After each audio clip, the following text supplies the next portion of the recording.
The PlayStation 1 had a lot of great fighters in Tekken 3, Street Fighter Alpha 3, Bloody Roar 2, Marvel vs. Capcom, and a few underrated classics like Bushido Blade and Guys. However, the PlayStation 1 didn't have a mascot fighter similar to Super Smash Bros. In comes Digimon Rumble Arena.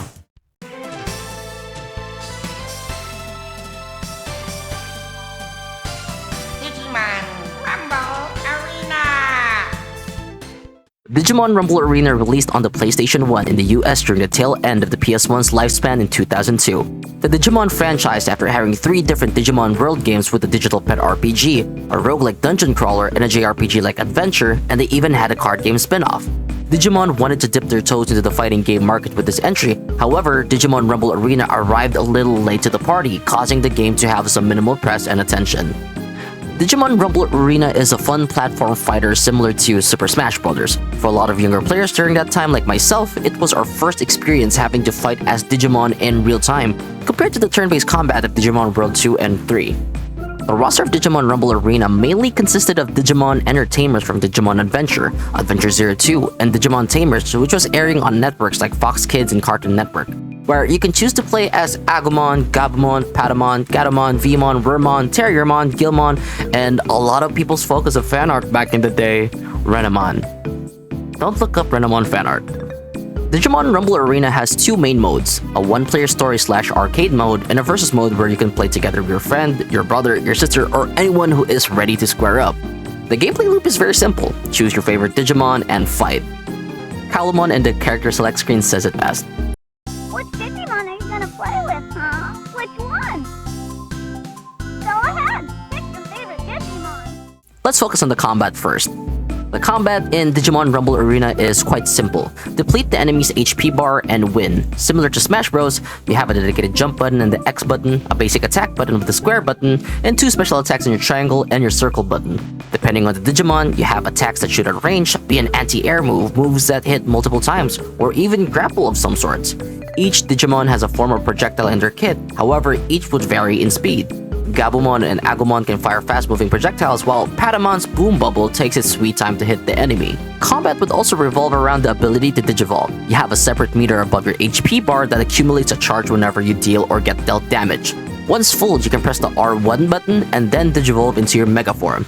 This makes the fight a lot more tense, especially with rookie Digimon, as it would be a race to who can digivolve first and do more damage. You can also deplete this bar by pressing R1 again to use your Digimon special move. A personal favorite of mine has to be Seraphimon's special move. It looks so good and does tons of damage, and the only caveat to it is that it's a bit hard to hit, but hey, it's worth it once you see the damage it does. And speaking of damage, Digimon Rumble Arena has 3 types of character attributes: Fire, Water, and Nature attribute Digimon. It's basically the Pokemon equivalent of the Grass, Water, and Fire weaknesses between the starters. Each type has an advantage over the other, which makes some battles a bit tougher, especially when you reach the final part of the game, which we'll talk about shortly. Combat controls do feel a bit clunky. Sometimes there is a slight input delay when pressing buttons, however, it is bearable. If only the game had ledge grabbing to make it a bit forgiving, especially when you make a mistake pressing an attack that launches you to the corner.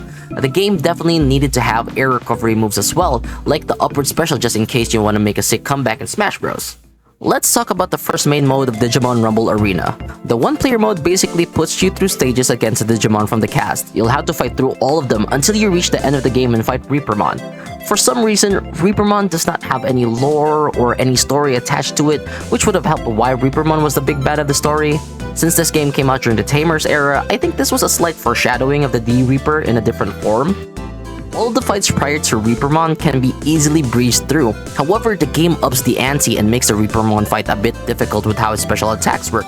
This will prove to be a challenge for a lot of players, especially with how his moves hit multiple times, and can put you in a stun lock.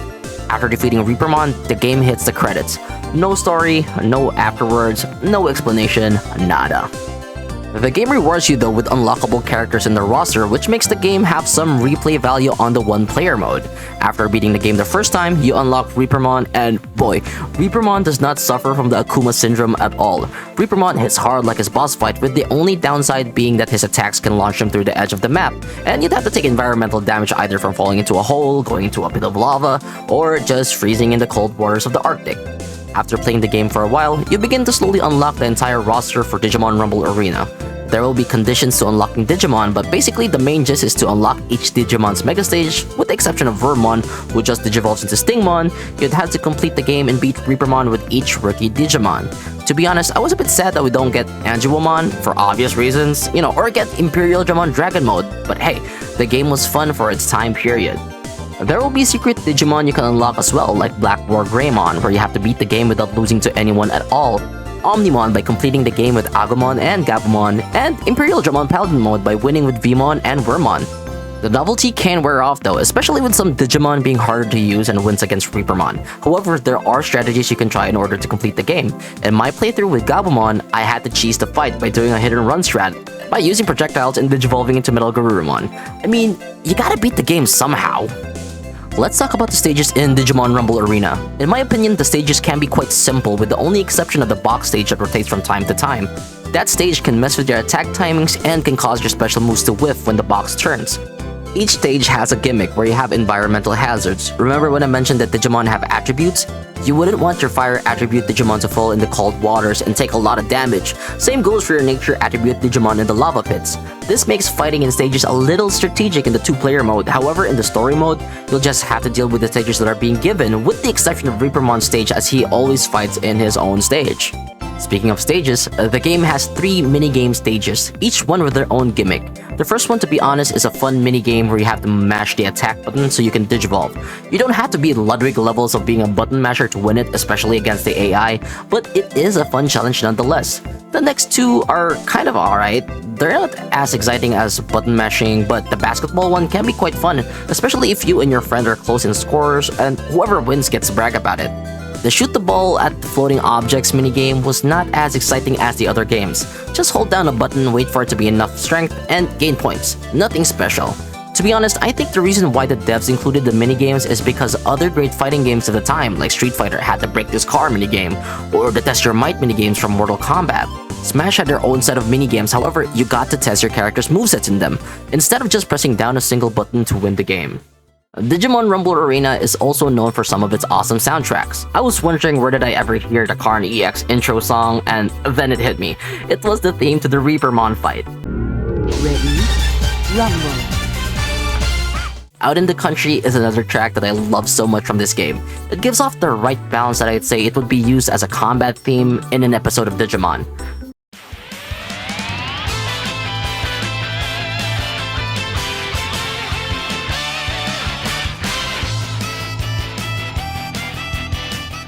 The song in the Burning Volcano actually gives off Brave Fencer Musashi energy.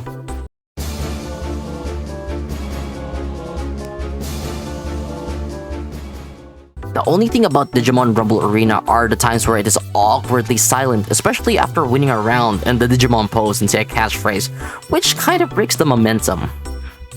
How do you like them apples? Victory is ours! Audio quality wise, you can hear the Digimon's voices clearly when they call out their attacks. However, whenever the Digimon tamers say something, it's like they got their lines recorded on a telephone, or it's weirdly compressed and sometimes can be unintelligible. Let's go, Gilmon! Trust me, Wormmon. A fight. Better get ready, Gatomon. The Digimon Rumble Arena intro though is also fun, however it's just Gilmon saying the game title. I kinda wish we get other Digimons to say it. I'd love to hear Wormmon's take on the title and Patamon's too. There are a lot of things that restricted my experience as a kid back then playing Digimon Rumble Arena. You can't pick the same Digimon as the other player, however I recently learned that you're allowed to use the same Digimon if you press the select button before selecting the Digimon. To be honest, I really wondered what the alternate looks for the Digimon would be, as when I played Reapermon in 1-player mode, I got to do a mirror match and got to fight a bright red Reapermon as the final boss. Then I decided to go one by one. I'm not gonna lie, I thought Agumon's alt color would be black Agumon, but instead we got a very blue looking Agumon, which is definitely not Snow Agumon. I came in with the expectation that I'd see Tsukaimon while playing against a Mirror Patamon, or even a Psychemon while fighting Gabumon. Speaking of alternatives, we even got a costume change for the Tamers.